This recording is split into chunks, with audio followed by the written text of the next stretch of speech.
Parts of speech. जब भी हम पार्ट्स ऑफ स्पीच का नाम सुनते हैं तो हमारे दिमाग में क्वेश्चन आ रहा होता है कि what are parts of speech. The answer is every word in English has a job and a role in a sentence, और इसी रोल के मुताबिक हम डिफरेंट वर्ड्स को डिफरेंट ग्रुप्स में तकसीम करते हैं और इन्हीं ग्रुप्स को हम कहते हैं पार्ट्स ऑफ स्पीच। अगर सिंपल इंग्लिश में हम कहें तो वर्ड्स को उनके काम के मुताबिक अलग अलग ग्रुप्स में डिवाइड करने को हम कहते हैं parts of speech. Well, there are 8 main types of parts of speech, and their names are noun, pronoun, verb, adjective, adverb, preposition, conjunction, and interjection. Alright, now here is a question arise: why do we study parts of speech? So the answer is because it helps us to understand how the sentences are made, and also it helps us to understand the English and the sentences properly, and the most importantly, it makes our English fluent and logical. यानी जब भी हमें किसी लफ्ज का काम पता होता है तो हमें उसको सेंटेंस में समझना और बोलना बहुत ही आसान हो जाता है। तो let's begin with the most important and the most basic part of speech, that is noun. Well, basically हम बचपन से सुनते आ रहे हैं कि noun is a name of a person, place, animal और थिंग। नाउन किसी शख्स, चीज या जगह का नाम होता है। Well, that is also correct, मगर हम अगर इसको और आसानी से हम बोले तो हम कह सकते हैं noun is a naming word, यानी जिस भी चीज का नाम हो उसे हम नाउन कह सकते हैं। For example, Ali, Aslam, chair, आपके आसपास देखो, अपने रूम में देखो, अपने बैकग्राउंड में देखो, जो भी चीज हो उसका नाम हो, ये नाउन होता है। Very very simple. So anything that has a name is a noun, यानी जिस भी चीज का नाम हो उसे हम नाउन कहते हैं। So there are many types of noun. We'll go one by one, step by step, for understanding them in a fun and easy way. So let's start with that. The first one type we have, that is common noun. Common noun is a general name for a person, place or thing. यानी किसी आम शख्स, चीज या जगह का नाम हो उसे हम कहते हैं common noun. For example, अगर हम कहें boy, girl, city, country, these all are common nouns. How these are common nouns? अगर हम कहें बॉय तो बॉय कोई भी बॉय हो सकता है, हम स्पेसिफाई नहीं कर रहे कि यह है असलम, अकबर या कोई भी हो सकता है। बॉय कॉमन बॉय हो सकता है। इसी तरह सिटी में कोई भी सिटी हो सकती है, कंट्री में कोई भी कंट्री हो सकती है। तो that's we call a common noun. उसके बाद हमारे पास आता है प्रॉपर नाउन।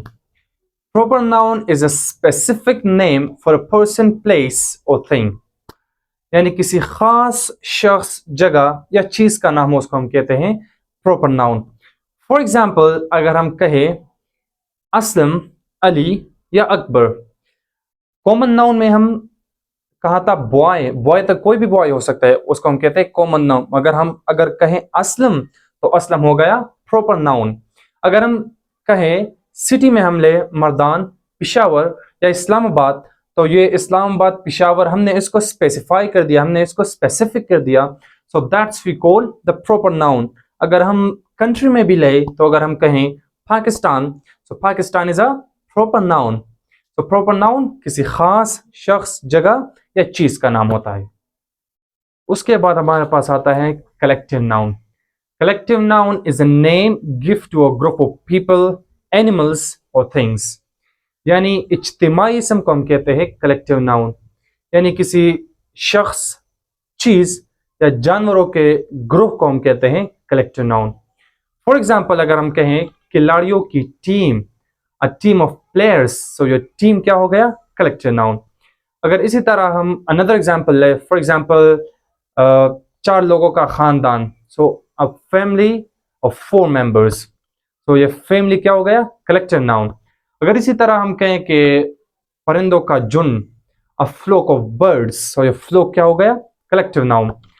अगर अनदर एग्जांपल हम ले तो अंगूरों का गुच्छा, तो ये गुच्छा क्या है, collective noun. a bunch of grapes. All right, so the next one we have abstract noun. Abstract noun is a name of something we cannot see or touch, but we can feel it. Abstract noun हम उस चीज को कहेंगे जिसे हम ना देख सकते हैं और ना छू सकते हैं, मगर हम उसको महसूस कर सकते हैं. For example, love, anger, kindness, truth, etc., etc. If someone say I love you, तो where is love? I cannot see the love. मुझे देखना है लव को. Where is love? We cannot see the love, but we can feel it. हम उसको महसूस कर सकते हैं. The same case is anger. अगर if someone say that मैं तुम पर गुस्सा हूँ, तो where is गुस्सा? I cannot see the anger. So that's we call abstract noun, जिसे हम ना देख सकते हैं और ना छू सकते हैं, but we can feel it. Alright, so उसके बाद हमारे पास आता है material noun. Material noun is a material or substance from which things are made. यानी जिससे दूसरी चीजें बनाई जाती है उनको हम कहेंगे material noun. For example, gold, silver, iron, cotton, these all are material nouns. अगर हम कहें gold, आपने जो ये ज्वेलरी पहनी हुई है तो ये किससे बनी है? गोल्ड से बनी है. So that's we call material noun. Then silver, आपके घर में जो ये सिल्वर के बर्तन होते हैं उसको हम कहेंगे material noun. अगर उसके बाद हम कहें आयरन, जो है ना लोहे, अगर आपके पास लोहे के पाइप्स हो, लोहे का जाल हो, कुछ भी लोहे का बना हो, तो ये लोहा क्या हो गया? material noun. The next one we have, that is concrete noun. Concrete noun is something that you can see, touch, hear, taste or smell. Concrete noun हम उसको कहेंगे जिसे आप अपनी 5 senses के जरिए डिटेक्ट कर सकते हो, उसको हम कहेंगे concrete noun. For example, apple, flower and music. आप म्यूजिक को सुन सकते हो, so you can judge by your senses, that is concrete noun. आप एप्पल को टेस्ट कर सकते हो, छू सकते हो, so that is concrete noun. Table or anything that you can detect by your 5 senses, उसको हम कहेंगे concrete noun. Alright, so उसके बाद हमारे पास आता है countable noun. Countable noun is something that you can count in number. Countable noun हम उस noun को कहेंगे जिसे आप शुमार कर सकते हो नंबरों में.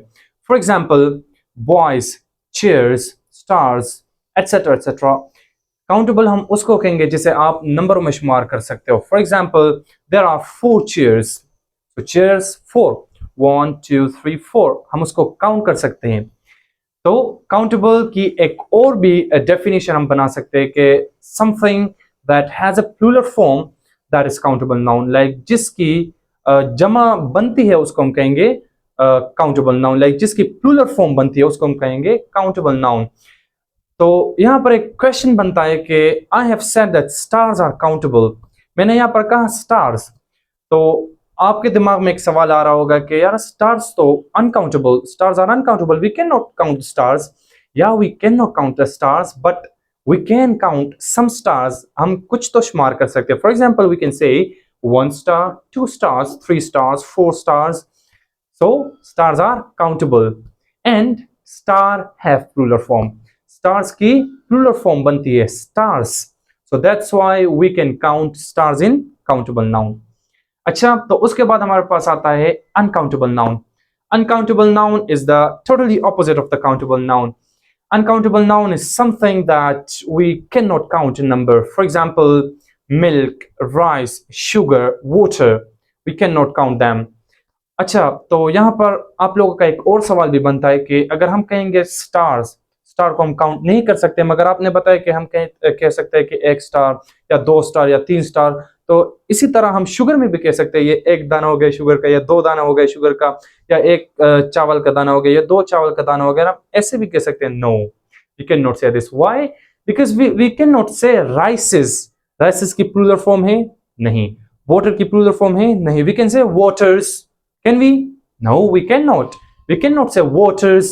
We cannot say rices. Okay?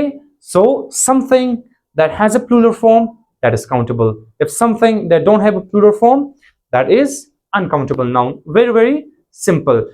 Or we can say 1 glass of water, 2 glass of water, 1 pack of sugar, 2 pack of sugar.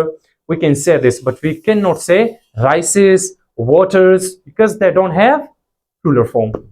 All right, so the next one we have, that is compound noun. Compound noun is the combination of two or more than two words get together and they make another word with another meaning. That is compound noun. जब भी दो अल्फाज या दो से ज्यादा अल्फाज मिलते हैं और वो एक नए अल्फाज बनाते हैं तो उसको हम कहेंगे compound noun simply. For example, sun plus flower, sunflower. Toothpaste, toothpaste. Or mother-in-law, mother-in-law. So these are compound nouns. All right, so the last one we have, that is possessive noun. Possessive noun, simply we called it, it shows the ownership or position of something. For example, अगर मैं कहूँ कि ये pen किसका है, for example, whose pen is this? Whose pen is this? So ये pen सारा का है. It's Sarah's pen. So सारा क्या हो गया? ये दिखाता है कि ये पेन किसका है? सारा का है, ये सारा की मिल्कियत है. So इसको हम कहेंगे possessive noun. Alright, so today you have learned the classification of parts of speech, and then you have learned the noun and the types of noun.